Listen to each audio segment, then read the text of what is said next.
Hello વિદ્યાર્થી મિત્રો, બીકે science ઇન્સ્ટિટ્યૂટમાં આપ સૌનું ફરી એકવાર હાર્દિક સ્વાગત છે. તો અત્યારે બેટા જે આપણી એસાઇનમેન્ટની સિરીઝ ચાલી રહી છે ધોરણ 9 ની, તો એમાં ઓલરેડી વિભાગ સી માં પ્રકરણ 11 ના 4 દાખલા આપણે અપલોડ કરી દીધા છે. આજે આપણે વાત કરવાના છે વિભાગ સી પ્રકરણ નંબર 11 દાખલા નંબર 5. તો શરૂઆત કરીએ આપણે. જેની ત્રિજ્યા r અને વક્ર સપાટીનું ક્ષેત્રફળ s હોય તેવા 27 લોખંડના ગોળાને ઓગાળી તેમાંથી જેની વક્ર સપાટીનું ક્ષેત્રફળ s ડેશ હોય તેવો એક લોખંડનો ગોળો બનાવવામાં આવે છે. અહીંયા બેટા તમને શું કીધું, ખાસ ધ્યાનથી જુઓ. 27 લોખંડના ગોળાને ઓગાળી, તો ઓગાળી ઇન ધ સેન્સ કે 27 નાના નાના ગોળા હશે એ ઓગાળીને એક મોટો ગોળો બનાવ્યો, બરાબર. તો એનો અર્થ શું થયો કે મોટા ગોળાનું ઘનફળ બરાબર મોટા ગોળાનું ઘનફળ બરાબર 27 ગુણ્યા નાના ગોળાઓનું ઘનફળ. એનો અર્થ કે 27 ગોળા વગાડી દીધા તો 27 ગોળાઓનું જેટલું ઘનફળ થશે એ બધું જ ઘનફળ આપણે ભેગું કરીએ કોણ થશે, મોટા ગોળાનું થશે. ચલો, ગોળાનું ઘનફળ તો 4 પાઈ. હવે અહીંયા ત્રિજ્યા આપણને નવા ગોળાની, નવા એટલે મોટો ગોળો બનશે, નવો હશે, એની ત્રિજ્યા આપણને કીધી છે r ડેશ. તો r ડેશ નો ઘન, ચલો ડાયરેક્ટ લખું, 4 પાઈ r ડેશ નો ઘન ઇઝ ઇક્વલ ટુ 27 ગુણ્યા 4 પાઈ r ઘન. ચલો 4 પાઈ કટ, શું વધ્યું તો r ડેશ નો ઘન બરાબર r ઘન, 27 r ઘન. હવે 27 નું ઘનમૂળ, તો બધી બાજુ ઘનમૂળ કાઢીએ તો 27 નું ઘનમૂળ થાય 3 અને ઘન નીકળી જાય એટલે r. તો આપણને r ડેશ એટલે કે ત્રિજ્યા કેટલી મળી, 3r. હવે તમને શું કીધું કે s અને s ડેશ નો ગુણોત્તર. s એટલે તો ડેશ આપણે કોને કીધો, તો જેની વક્ર સપાટી s ડેશ હોય તેવો લોખંડનો ગોળો બનાવવામાં આવે છે. મતલબ s ડેશ એ કોની વાત છે, તો મોટા ગોળાની વાત છે, અને s તો એ 27 નાના ગોળાની વાત છે. ઓકે, ચલો તો હવે અહીંયા આપણે ગુણોત્તર લઈએ. તો ગોળાની વક્ર સપાટીના ક્ષેત્રફળનો ગુણોત્તર. ચલો, તો ગુણોત્તર બરાબર મોટા ગોળાનું ક્ષેત્રફળ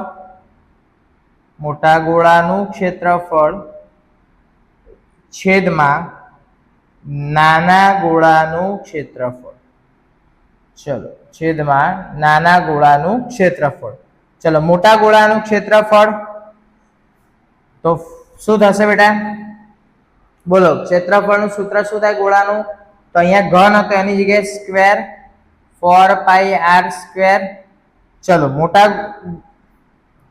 અહીંયા આપણે થોડી નાની ભૂલ થઈ છે, આપણે s અને s ડેશ નો ગુણોત્તર, એટલે અહીંયા નાના ગોળાનું આવશે અને અહીંયા મોટા ગોળાનું આવશે. ઓકે, ચલો મોટા ગોળામાં આપણે r ડેશ વાપરીશું, એટલે કે 4 પાઈ r ડેશ નો વર્ગ.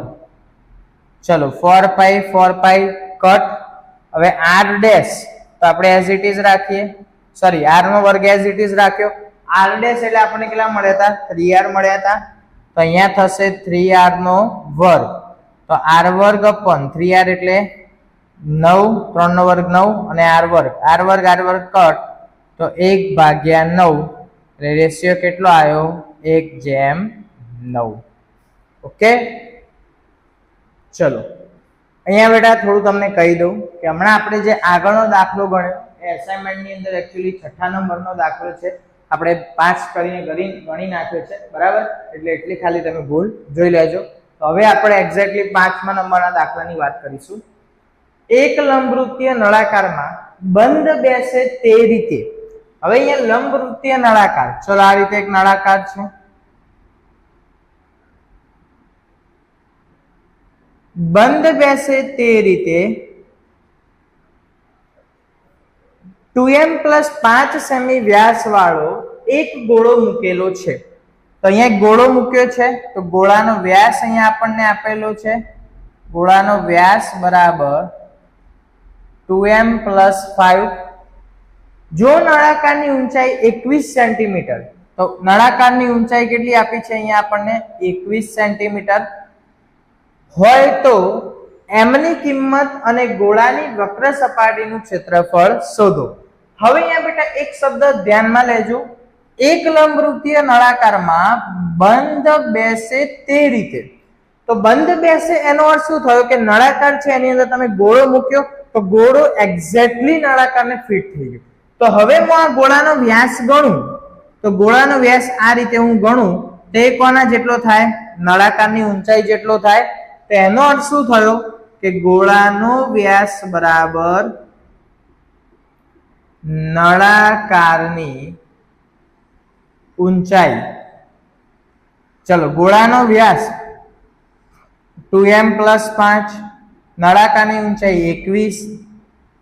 ચલો +5 પેલી બાજુ જાય તો -5, તો 2m બરાબર 16. તો m બરાબર 16 ભાગ્યા 2, 2 અઠા 16. તો m બરાબર કેટલા આવી ગયા? 8 સેન્ટીમીટર. હવે m ની કિંમત મળી, આપણે એને આમાં મૂકી દઈએ. વ્યાસ બરાબર તો 2m + 5, તો m ની જગ્યાએ આપણે 8 મૂકી દઈએ. સોરી. ચલો આપણને વ્યાસની પણ મળી ગયો. હવે સિમ્પલ આપણે શું શોધવાનું છે? વક્ર સપાટીનું ક્ષેત્રફળ. તો ગોળાની વક્ર સપાટીનું ક્ષેત્રફળ બરાબર શું થાય બેટા? સૂત્ર 4πr². 4 ગુણ્યા 22 ગુણ્યા r.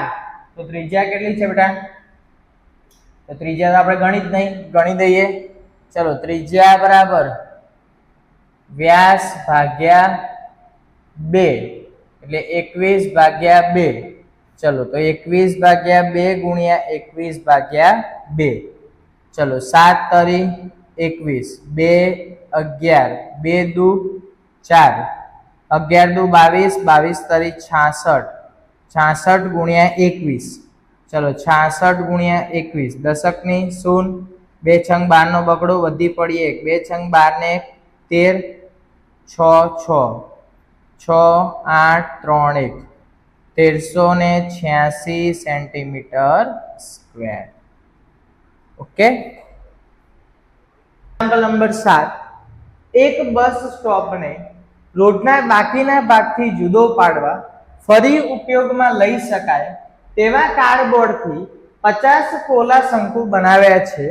પ્રત્યેક શંકુના પાયાનો વ્યાસ 40 સેન્ટીમીટર અને ઊંચાઈ 1 મીટર છે. જો પ્રત્યેક શંકુના બહારના ભાગને રંગવાનો ખર્ચ 1 મીટર સ્ક્વેરના ₹12 લેખે આવે તો બધા જ શંકુને રંગ કરવાનો ખર્ચ શોધો. અહીંયા બેટા ખાસ ધ્યાનથી જુઓ. ધારો કે તમે સમજો કે આ રીતે શંકુ બનાવેલા છે. કેટલા શંકુ છે? 50 શંકુ છે. હવે પોલા શંકુ છે એટલે અંદરથી ખાલી છે, ઉપરનો ભાગ તમારે રંગ કરવાનો છે. તો વક્ર સપાટીનું ક્ષેત્રફળ કહેવાય? હા સર કહેવાય. તો સૌથી પહેલા આપણે વક્ર સપાટીના ક્ષેત્રફળનું સૂત્ર શું છે? πr_l. તો આપણી જોડે ઊંચાઈ છે પણ ત્રાંસી ઊંચાઈ નથી. તો આપણે પહેલા શું શોધીશું? l શોધીશું. તો પહેલા આપણને જે ઇન્ફોર્મેશન આપી છે આપણે લખી દઈએ. ચલો વ્યાસ આપ્યો છે, તો વ્યાસ છે 40 સેન્ટીમીટર. ત્રિજ્યા શું થશે બેટા? તો કે 40/2 એટલે કે 20 સેન્ટીમીટર. હવે અહીંયા જુઓ, અહીંયા આપણને ખર્ચ મીટરમાં આપ્યો છે, ઊંચાઈ પણ મીટરમાં આપી છે, એટલે આપણે એને કન્વર્ટ કરીએ મીટરની અંદર. એટલે 20/100 એટલે 0.02 મીટર, સોરી 0.2 મીટર. ચલો આપણે ત્રિજ્યા મળી ગઈ મીટરની અંદર. હા સર મળી ગઈ. ચલો હવે શું કરીશું? તો ત્રાંસી ઊંચાઈ શોધીશું. તો એના માટે સૂત્ર છે l² બરાબર h² વત્તા r². ચલો ઊંચાઈ આપણને આપી છે 1 મીટર, r² એટલે 0.2 નો વર્ગ. ચલો 2 નો વર્ગ થશે 4 એટલે 0.04. તો આ થયું 1.04. હવે તમને એસાઇનમેન્ટની અંદર 1.04 નું વર્ગમૂળની વેલ્યુ આપી છે 1.02. ચલો આ પણ આપણને મળી ગઈ ત્રાસી ઊંચાઈ. હવે આપણે કરતા હતા એવું જ સિમ્પલ. ચલો અહીંયા કેટલા શંકુ છે? 50 શંકુ છે, તો આપણે ડાયરેક્ટ 50 વડે ગુણાકાર કરી દઈશું. તો શંકુની વક્ર સપાટીનું ક્ષેત્રફળ બરાબર, ચલો 50 ગુણ્યા પાઈ આર એલ. ચલો 50, પાઈ ની જગ્યાએ આપણે 3.14 તમને આપેલા છે. ત્રિજ્યા આપણને મળી 0.2 અને અહીંયા આપણને મળ્યા કેટલા? 1.02. ઓકે, ચલો આ બધાનો આપણે ગુણાકાર કરી લઈએ. હું અહીંયા કેલ્ક્યુલેટરનો બેટા યુઝ કરું છું કે જેથી આપણો ટાઈમ ના બગડે, ઝડપથી આપણે ગણતરી કરી દઈએ. ચલો અહીંયા થશે 50 ગુણ્યા 3.14 ગુણ્યા 0.2 ગુણ્યા 1.02, તો 32.028 મીટર સ્ક્વેર. તો આ કેટલા શંકુનું આપણને ક્ષેત્રફળ મળી ગયું? 50 શંકુનું. ઓકે, ચલો તો હવે આપણે 1 મીટર સ્ક્વેર નો આપણને રંગ કરવાનો ખર્ચ કેટલો આપ્યો છે? ₹12. તે લખીશું કે 1 મીટર સ્ક્વેર રંગવાનો ખર્ચ ₹12. તો આપણે કેટલા મીટર સ્ક્વેર? કે 32.028 મીટર સ્ક્વેર રંગવાનો ખર્ચ કેટલો? તો 32.028 ગુણ્યા 12. ચલો એને આપણે ગુણ્યા 12 કરી દઈએ તો 384.24 રૂપિયા. ઓકે, ચલો નંબર 8 છેલ્લો દાખલો છે બેટા વિભાગ સી નો, પ્રકરણ નંબર 11. 8 મીટર વ્યાસ અને 3 મીટર ઊંચાઈ ધરાવતા શંકુ આકારના 5 તંબુ બનાવવા 2 મીટર પાનાવાળું કેટલું કાપડ જોઈએ? હવે ખાસ સમજો, તમને અહીંયા શંકુ આકારના તંબુ બનાવવાના, તો આપણને ખ્યાલ છે કે ધારો કે આપણે આ રીતે તંબુ બનાવીએ શંકુ આકારના, તો નીચેનો ભાગ તો ખાલી હશે. તો ફક્ત આપણે કોનું ક્ષેત્રફળ શોધવાનું? વક્ર સપાટીનું ક્ષેત્રફળ. ચલો તો અહીંયા પહેલા આપણે શોધીએ. તો પહેલા આપણને શું માહિતી આપી? તો વ્યાસ આપ્યો આપણને 3 મીટર. તો ત્રિજ્યા શું બનશે? તો ત્રિજ્યા થશે 3/2 મીટર. ચલો સોરી 8 મીટર વ્યાસ છે, 8 મીટર વ્યાસ છે, તો અહીંયા પણ 8/2 એટલે 4, એટલે ત્રિજ્યા આપણી થઈ 4 મીટર. ચલો એના પછી ઊંચાઈ, તો 3 મીટર ઊંચાઈ છે આપણી જોડે. તો હવે આપણે શંકુની વક્ર સપાટીનું ક્ષેત્રફળ શોધવું હોય તો પાઈ આર એલ સૂત્રનો ઉપયોગ કરીએ. તો એલ એટલે કે ત્રાસી ઊંચાઈ અહીંયા આપણને આપેલી નથી, તો ત્રાસી ઊંચાઈ શોધીએ તો એલ સ્ક્વેર બરાબર h square plus R square. ચલો h સ્ક્વેર એટલે 3 નો વર્ગ વત્તા 4 નો વર્ગ એટલે 9 વત્તા 16 એટલે કેટલા થશે? 25. તો એલ બરાબર વર્ગમૂળમાં 25, તો એલ બરાબર કેટલા આવી ગયા? 5 મીટર. ચલો આપણે ત્રાસી ઊંચાઈ પણ મળી ગઈ. હવે સિમ્પલ, શંકુની વક્ર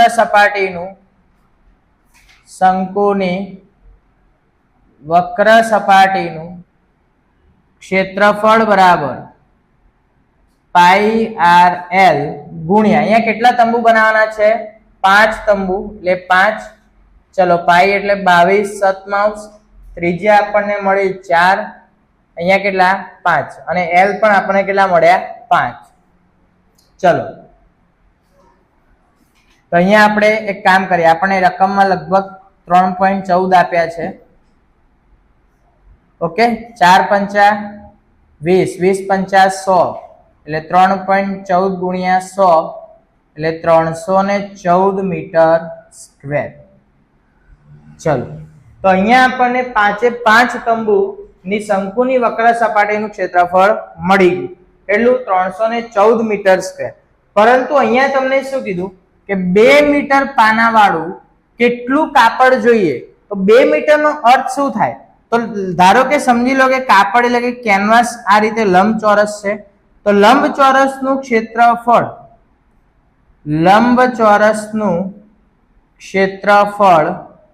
બરાબર શું થશે? તો કે લંબાઈ ગુણ્યા પહોળાઈ. ચલો, પહોળાઈ આપણી જોડે છે 2 મીટર, પણ લંબાઈ આપણી જોડે નથી. તો ઇનડાયરેક્ટલી આપણે જોવા જઈએ તો અહીંયા આપણને શોધવાનું શું કીધું છે?